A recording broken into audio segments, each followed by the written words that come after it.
മൂക്കുകുത്തൽ ഹറാമാണോ? എന്താണ് നിങ്ങളുടെ അഭിപ്രായം? ഷാഫി മദ്ഹബ് അനുസരിച്ച് മൂക്കുകുത്തൽ ഹറാമാണ്.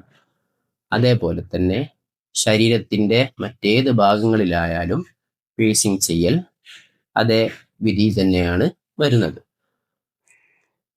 എന്നാൽ ചെവിയിൽ ഒന്നോ ഒന്നിൽ കൂടുതലോ കുത്തുന്നത് കൊണ്ട് യാതൊരു പ്രശ്നവുമില്ല.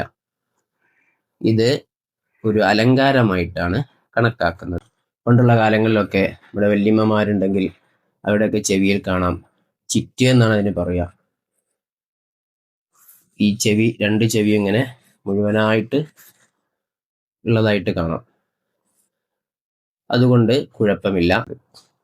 എന്നാൽ മൂക്കിലും മറ്റ് ശരീരഭാഗങ്ങളിലും ചെയ്യുന്നത് അത് ശരീരത്തെ നാം ബുദ്ധിമുട്ടിക്കലും വികൃതമാക്കലുമായിട്ടാണ് മഹാന്മാരായ ഇമാമിങ്ങൾ നമ്മെ പഠിപ്പിക്കുന്നത്. തുഹ്ഫത്തുൽ മുഹ്താജ്, ഫതുഹുൽ മുഈൻ, ഇആനത്തുൽ ത്വാലിബീൻ ഇങ്ങനെ തുടങ്ങി ഗ്രന്ഥങ്ങളൊക്കെ പരിശോധിച്ചാൽ ഇത് വളരെ വ്യക്തമായി പറഞ്ഞതായിട്ട് നമുക്ക് കാണാൻ സാധിക്കും.